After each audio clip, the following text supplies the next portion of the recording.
Hai, kalian udah pada denger belum kalau Bank BCA itu bakalan stock split 1:5?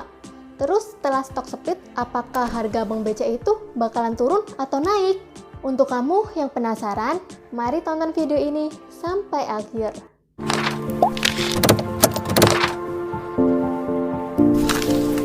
Halo, welcome back to my YouTube channel. Ketemu lagi dengan aku, Devi Priliantika. Baik, buat kamu yang penasaran, hari ini aku akan bahas mengenai stock split. Jadi pembahasannya itu mengenai yang pertama, apa yang dimaksud stock split, yang kedua, kegunaan stock split, dan yang ketiga, pengaruh stock split terhadap suatu harga. Misalnya Bank BCA nih akan melakukan stock split 1:5. Setelah Bank BCA nanti melakukan stock split, apakah harga Bank BCA itu akan naik atau turun? Stock split itu merupakan salah satu jenis corporate action di mana kebijakan dari suatu perusahaan.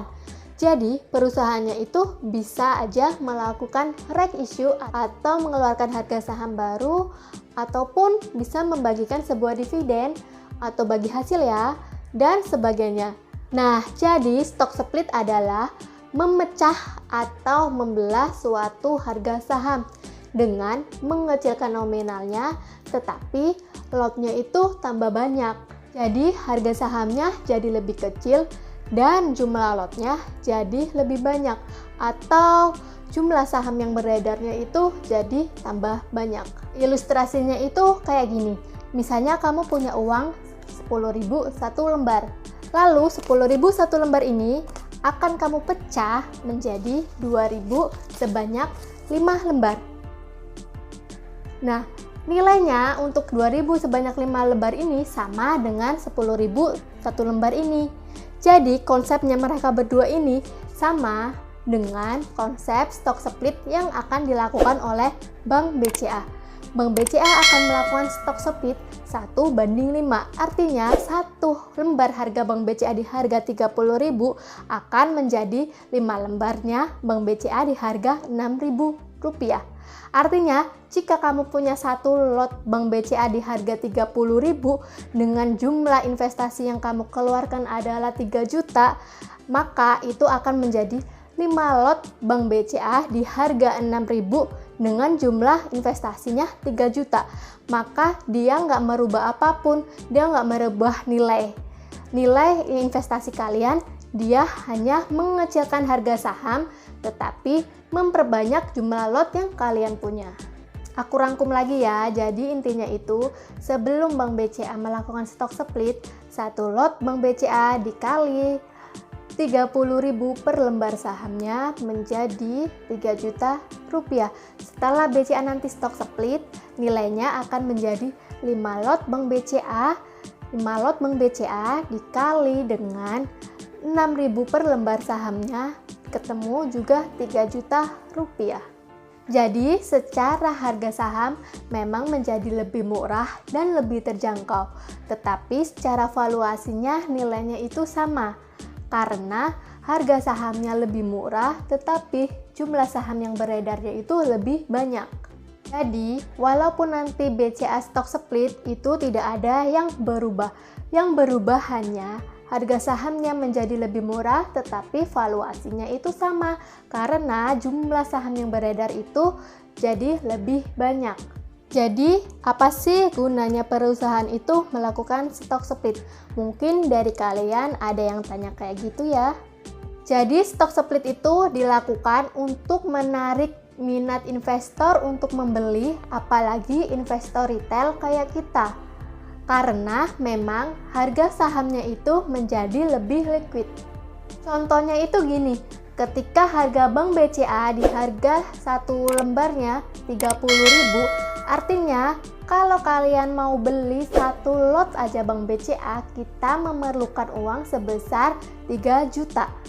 Tetapi setelah Bank BCA nanti melakukan stock split di harga 6.000-an, maka kalian hanya perlu dana 600.000 rupiah untuk membeli satu lot Bank BCA.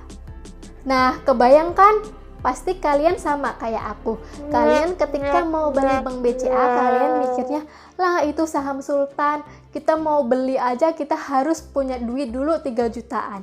Tapi sekarang kalau kalian mau beli Bank BCA setelah stok split nanti, Bank BCA di harga 600.000 kalian sudah dapat satu lotnya Bank BCA.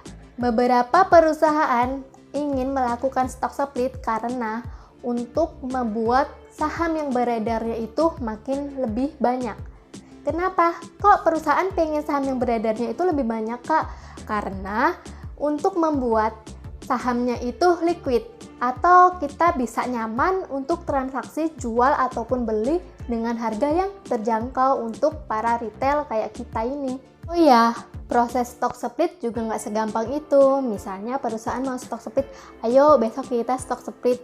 Ya ayo, nggak bisa kayak gitu. Stock split itu dilakukan dengan cara kita harus rapat dulu untuk para pemegang sahamnya. Jadi akan diadakan rapat umum untuk pemegang sahamnya dengan topik atau pembahasan rencana melakukan stock split. Jika mayoritas dari para pemegang sahamnya setuju, maka baru bisa mengajukan ke Bursa Efek Indonesia. Dan nanti dari Bursa Efek Indonesia akan menilai atau mereview apakah perusahaan ini layak untuk stock split. Jika nanti disetujuin, maka akan keluar tanggal berapa akan dilakukannya stock split. Kita bisa lihat saham ini sudah berapa kali sih melakukan stock split.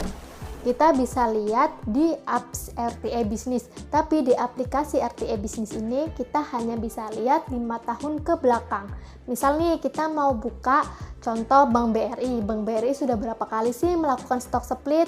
Nah, Bank BRI ini kita bisa lihat kalau dalam 5 tahun ke belakang dari apps RTA Business, Bank BRI ini sudah melakukan stock split 1:5 di tahun 2017. Tapi kalau kita mau lihat apakah sebelumnya sudah melakukan stock split atau enggak, kita nggak bisa lihat di apps RTA Business ini. Jadi kalian bisa lihat di laporan tahunan perusahaan, bisa diakses di www.idx.co.id, atau bisa langsung buka websitenya perusahaan yang akan kita cek. Terus pengaruh setelah stock split, apakah saham ini bakalan naik atau turun?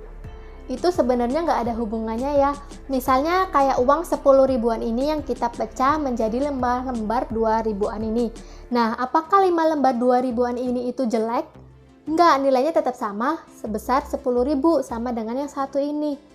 Jadi ini nggak ada bedanya. Mereka nilainya tetap sama, hanya saja yang 2 ribuan ini nampak nilainya lebih kecil atau lebih murah. Jadi kalau ada yang tanya, apakah setelah stock split ini perusahaan ini akan lebih bagus atau lebih buruk? Atau harga sahamnya itu lebih naik atau malah turun? Itu tidak ada hubungannya ya. Balik lagi ke kinerja suatu perusahaan, tidak dipengaruhi oleh stock split. Jadi kesimpulannya adalah stock split itu hanya memecah atau membelah harga saham, tidak merubah apapun, bahkan tidak merubah valuasi dari perusahaan tersebut. Untuk kalian yang baru mampir, ayo jangan lupa untuk subscribe, like, dan tulis komentarnya di komen ya, supaya nanti kita dapat berdiskusi dan bertukar pikiran. Semoga video ini bermanfaat. Thank you for watching dan see you.